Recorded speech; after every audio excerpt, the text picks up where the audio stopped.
of ending child marriage and also FGM. Na mtazamaji, kwa hivi sasa tunavuka moja kwa moja kufuatilia ibada ya wafu ya mwanablogu Albert Ojwang ambayo inaendelea kwa hivi sasa katika kanisa moja hapa jijini Nairobi, na viongozi mbalimbali pamoja na walimu wanahudhuria ibada ya mwanablogu huyo, na ambaye pia alikuwa mwalimu Ojwang aliyeuawa mikononi mwa maafisa wa polisi. Tufuatilie mbashara. I saw Kenyans coming together to support the family. And I want to thank all Kenyans, all who gave all their support. I want to single out two other people who came in handy. This lady with a heart of gold, she's called Anifa. On that day one, she came and she realized that we needed to begin raising our funds. And immediately he helped us to set up a pay bill. And if wherever she is, may God bless her. The following day, we had another wonderful guy. He's called Eric Omondi. He went out of his way and appealed to the Kenyan public, and we saw support. May God bless you wherever you are. Maybe just next time, if you come to me privately, I will advise you that in the next situation like this, you two must find a way of working together because we are one Kenya. I want to say this. As a family, we are mourning.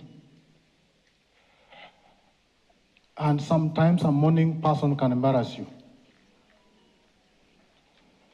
There are several ways. I remember one day we were talking to my shemeji, and she made me laugh though we were all mourning. She said that, you know, I'm mourning. I can decide to put on a sackcloth. We were trying to ask her to please eat. She said, please, you don't understand. I can take a whole week without this your food. And that is my part of mourning. So listen, people, a mourning person can sometimes embarrass you, because sometimes the mind is not stable. So if we have embarrassed somebody in one way or another, we want to ask that you bear with us and you forgive us. Now this I want to say because of the pain of my heart, and I want to speak to every Kenyan. Because I wish that what happened to this boy did not happen to him. We have had stories of people being thrown in the rivers and they are found. But this one was not thrown in a river. This one was picked from the Father's hand.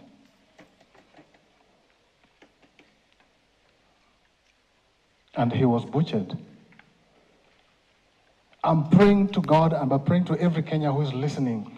I pray to God that this may not happen to somebody else. I want to also, in the same breath, extend our sincere sympathy and condolence to the families. I know, just a week after Albert was brutally butchered, I saw with my own eyes a police officer shooting a gentleman who was just a mask seller. That pricked my heart a second time. I pray that this should not happen again in this country, our motherland, Kenya. I hope that those who are in the business of killing people may make this an end, even as we seek for justice. On the same breath, I want to say to the families of those who lost their lives as a result of joining our family in seeking justice. I know some were battered, some were beaten badly, some were killed. To all those family, our family is sending our condolences to you. We are in solidarity with you. And we thank you for coming out to defend the rights of men and women, one of them lying before us today. Maybe the government should come out clear and speak to us.